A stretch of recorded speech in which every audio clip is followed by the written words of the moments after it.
So I've mentioned already that composition is a type of multiplication, or you can see it that way. And when we're talking about multiplication, we often have the number 1 in mind. So for instance, if you have numbers a, and you multiply them by the number 1, just normal numbers, then you get a. So multiplying by 1 doesn't change a. And this is also true if you multiply from the other side. 1 times a is still a. Now that's for numbers, but that's actually also something that's true for these functions if we compose them. So here's the 1, if you want, the identity function which plays the role of a 1 for functions under composition. So what is it? It's a function that is defined on a set X. So whatever X you have, you can define this identity function on that set. And its domain and codomain are both X.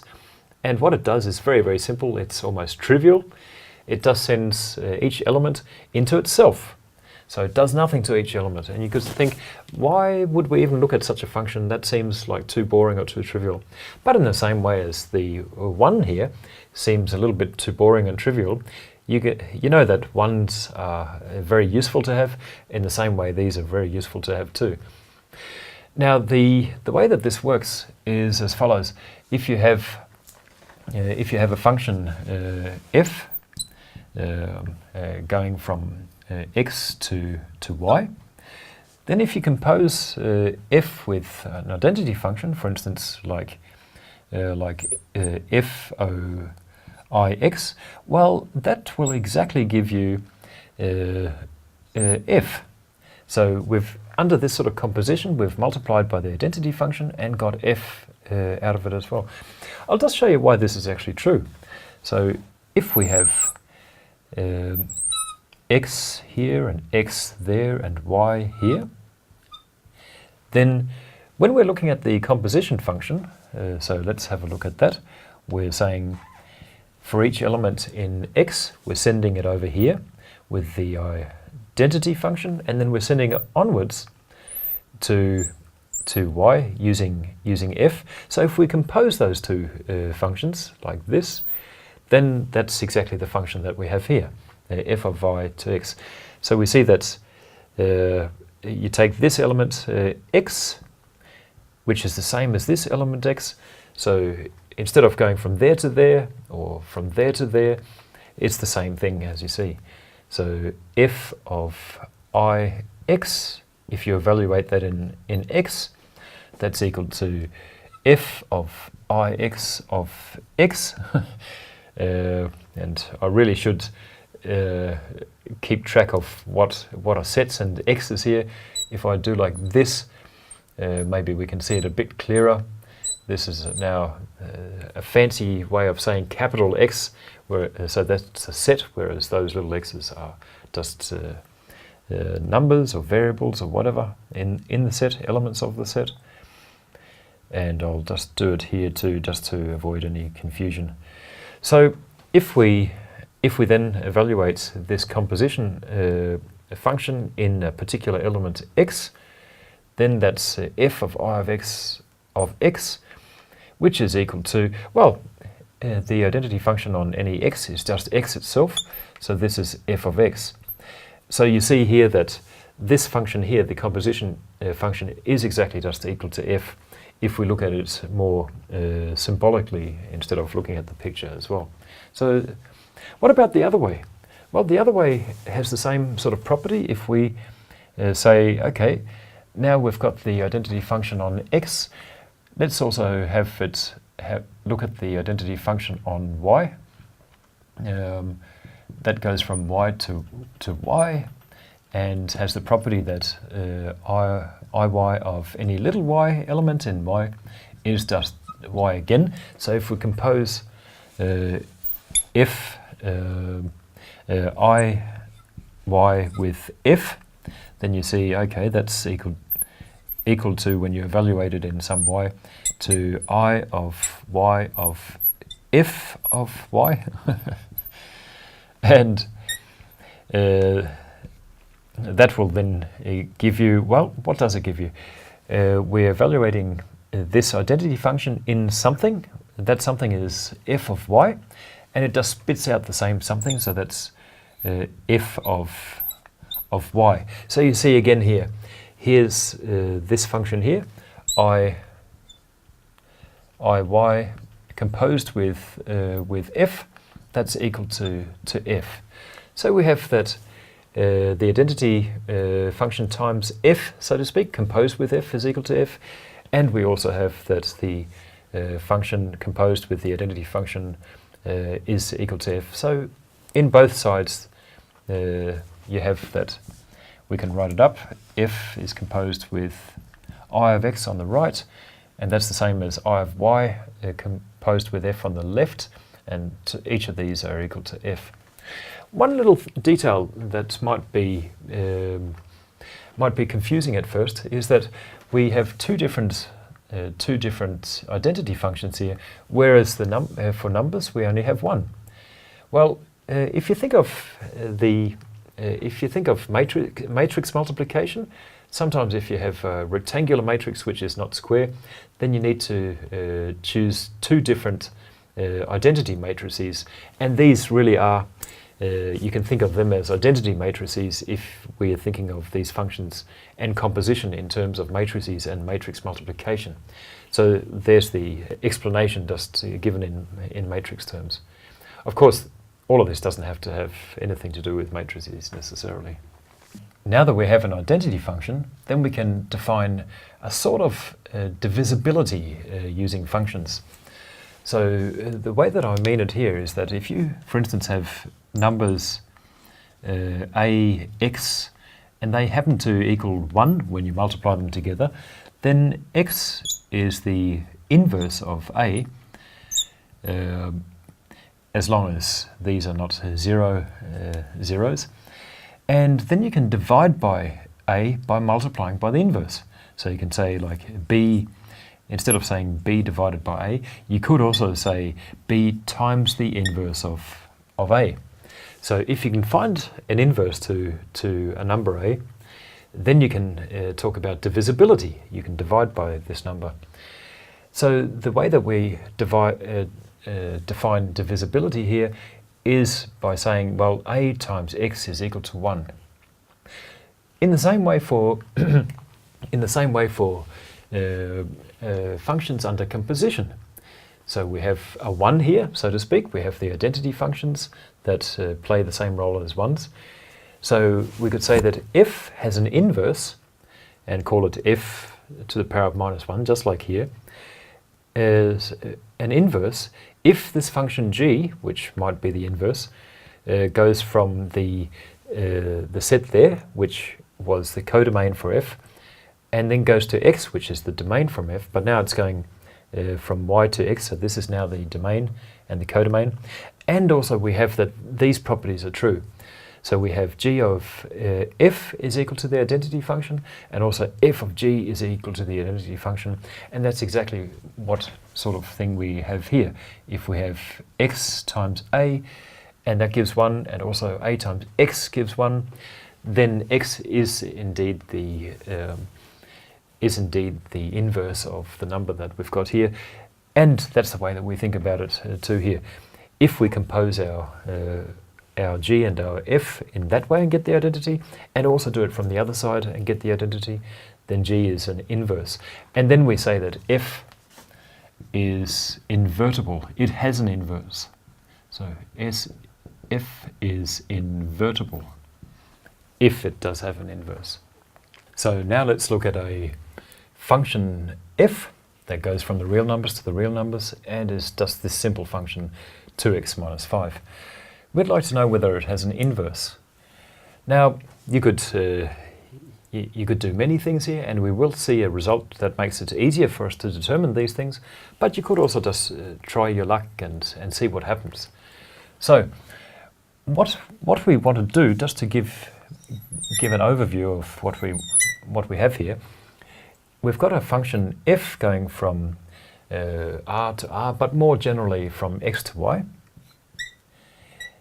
So here's f, and we want to find an inverse function that goes from y back to x. So here we have x again, and this is the inverse function. And if you are lucky that if you compose them, then you come back to where you started. So if you have a little element of this x, you will also land back in that x there. If you compose these in either order. So, so we want to plug in an x value in here that gives us some y value. So we could call this y. And then we want to plug y into some function to return us x again, the original x that we got there. So how do we do that? Well, we've got an equation right there. So if we can express x as a function of y, then we have our inverse. We just have to check that it actually is an inverse, but let's do that just in a second. So if you want to isolate x here, then we can add 5 to both sides of the equation and divide by 2. So that gives us y plus 5 over 2. Okay, great. We can actually express x as a function of y. And so if you define the function g going from the reals to the reals by exactly that expression, g of y is equal to y plus 5 halves, then that should be our inverse function. So let's check whether that actually is true. So we have to check these two conditions here. So let's see whether g of f of x is equal to just x. So let's see, g of f of x, and that's equal to, well, what's f equal to? That's equal to 2x minus 5. And g, what's that equal to? That's equal to whatever we've got in the brackets here, plus 5, and then divide by 2. So we've got 2x minus 5 plus 5, so the 5's cancel out, leaving us with 2x. The 2's cancel out, leaving us just with x. Yay! So g of f is actually the identity function on the reals here. Now we have to check the second condition, that if we swap these two around, that we also get the identity function. Let's quickly do that.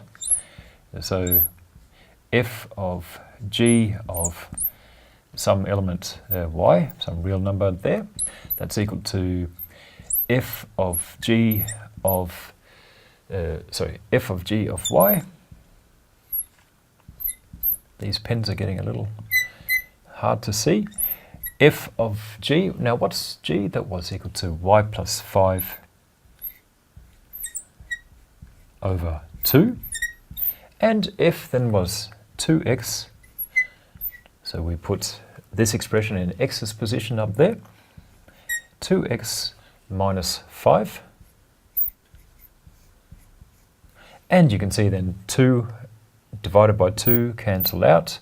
Then we have y plus 5 minus 5. That's exactly equal to y. So indeed, this is actually the identity function as well that we have there. So in fact, this function here, g of y, is actually our identity function for the function f right there. So if is invertible, it has an identity function, and we could find it using this backwards calculation. So here's an exercise where we have three functions, f, g, and h, and we have to figure out whether they have an inverse, and if they do have an inverse, then we have to find it. So since this is an exercise, then I recommend that you stop the video, put it on pause, and try to figure this out yourself before going on. Okay, so let's look at the first one. We have the floor function defined with the codomain to be all real numbers, and we're rounding down to get some integers. And could that have an inverse? Well, let's think about it. So inverses, so here we have the reals, and we're sending the reals over with this floor function f of x is equal to a very squeaky pen. And let's find another pen, see whether it's less squeaky. So we're taking the floor function of each of the real numbers and getting some integers out of it. That's great. But if we want an inverse function, then the inverse function would take each result here, if you call that x, and this is f of x, and send it return. This would be the inverse function taking the f of x, let's call that y. This would be to say f inverse of that value there, and it would send it back to x. Now, it's not clear how we'd be able to do that if we had that this function was not injective. So if we didn't have an injective function, we couldn't do it, because then we'd have two, let's call it x prime, values going here to the same function value, and when we want to go the other way back, then the inverse function can't exist, because, well, it would go there and there, or which one, I mean, we don't know. So when we do have an inverse function, we're matching all of the elements over here with all of the elements over there. And in fact, we need there to be we need the function to be surjective as well, not just injective, but surjective as well. So it has to be a bijective function, and that's actually a theorem that we'll prove just in a little while after this exercise. That a function has an inverse if and only if it's bijective. It's invertible if and only if it's bijective. But we can see here already that the floor function, there's no way that we can go from the integers back to the reals, because let's say that if we look at, for instance, 0, let's find another pen again to see whether there's one that's working. Oh yeah, cool, awesome. So this is 0, which is also, of course, the floor function of a half. So if we go from 0 to this 0 here, and we want to return, well, how would the inverse function know whether to return to 0 or to the half? That's not possible. So this floor function here is not invertible. Let's now look at G and see whether it has an inverse. And you could first take a little look at it just in the way that we did up there and see, is there something obviously non-inversey about it? No, I don't think so, because if we look at x cubed plus 1, that's strictly increasing, and therefore this function is strictly decreasing. So yeah, I think there's a good chance that this has an inverse. So let's call this function y, and then try to re-find x in terms of y. So if we do that, we can first flip both sides upside down and multiply by 2. So we have x cubed plus 1 is equal to 2 over y. And that gives us, if we subtract y 1 from both sides and take the cubed root, that x is equal to the cubed root of 2 over y minus 1. Okay, that looks pretty good, because if we define that to possibly be the inverse, let's call it G inverse and check whether it actually is an inverse, then it should do the trick. So let's have a look. So the cubed root of 2 over y minus 1. Now, if this is the inverse, then if we first plug x into this g function, then we get this function value there, and if we put this function value into the inverse, then we should get our original x back. And by the way that we've calculated it, that actually will be the case, but let's just check anyway. So we have g inverse composed with g of x, that's equal to g inverse of g of x, which is equal to g inverse of g of x, which is that expression there, 2 divided by x cubed plus 1. And That's equal to, well, the inverse was given here. That's the cube, the second cube of 2 over 2 over this expression there. There we go, getting a little messy here, and this was all minus 1. Okay. Okay.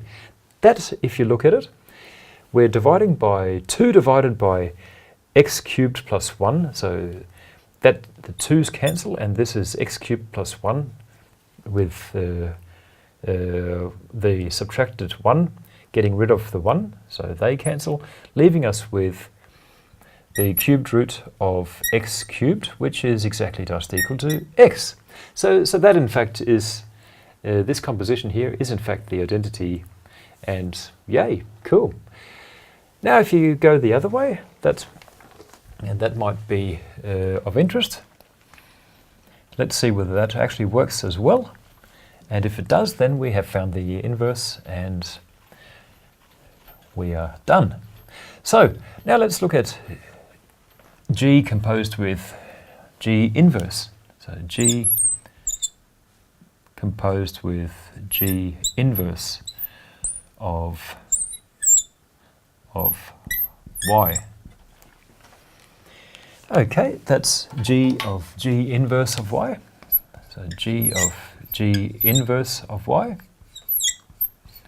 which is equal to G of the inverse, which was here, the cubed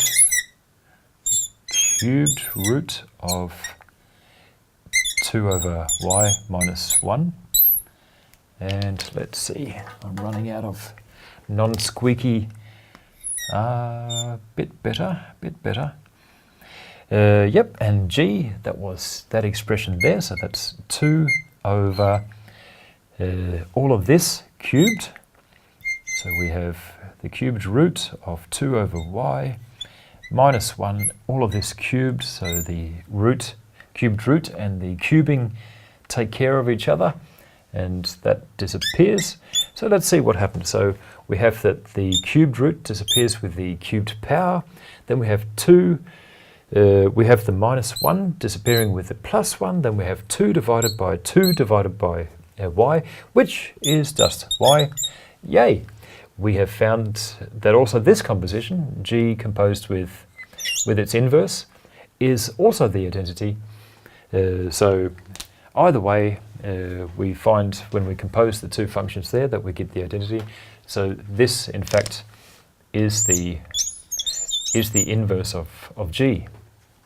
So now we have the third function, h, and if we look at that, it might look as if it's not invertible because we've got the x squared there. So if we, for instance, were allowed to put minus 1 and 1 into this expression, we'd get the same value out of it, namely square root of 2. So then there couldn't be an inverse function because we couldn't get back from square root of 2 to a unique value. There'd be minus 1 and 1, and which would we choose? We don't have to worry about that because the domain is defined in this nice way here that we're only looking at the non-negative numbers. So let's see whether this might have an inverse. So if we call that y, we want to express x in terms of this function value, which we've now called y. So if we take the square root on both sides, subtract 1 and take the square root, we get x is equal to the square root of y squared minus 1. Now, I claim that that could be an inverse. So let's see, if we call it h inverse, we might be lucky that this in fact is our inverse. We just have to check that these sort of conditions hold, namely that h composed with its inverse is the identity function, whether you do it h composed with the inverse from this direction or the opposite direction. So let's check both of those directions. So h inverse composed with h, and let's plug x in. We want to get x out again, so we're first putting it into h, and that function value we want to retrieve from that function value. We want to get x again by plugging this value into the inverse. So what was h? That was that expression there. H inverse, and we had root. Let's see whether this one, yay, slightly better. X squared plus 1. And then the inverse was then this expression there. So we have root and y is equal to this expression there. And we take this and raise it to the power of 2. So we have x squared plus 1 squared minus 1. Okay, that's looking good, because then the square root and the square cancel out, leaving us with x squared plus 1 minus 1. The 1's cancel out. And then we're taking the square root of x squared, which is equal to the norm or the absolute value of x. But what is x? Well, x is a positive number. So this is equal to x, and awesome. So the inverse of h, composed with h, that is the identity. And now we just have to check the other way to see whether the opposite composition is also the identity. So let's do that now. So we wanted to check the other composition to see whether this h composed with its possible inverse there is actually equal to the identity function. So let's see what happens there. We have h of h inverse of y. The inverse of y of h of y was defined here. The y squared minus 1, take the root of that. H is this function there, so we're taking the square root of x, which is all of this expression there. So we have root y squared minus 1 to the power of 2, and then we're adding 1, and there we go. And that's looking good, because we have the square root and the square, they eat each other, so to speak, they cancel out. We have then y squared minus 1 plus 1, the 1's cancel out, leaving us with the square root of y squared, and that's equal to the absolute value of y. And what values do we have here?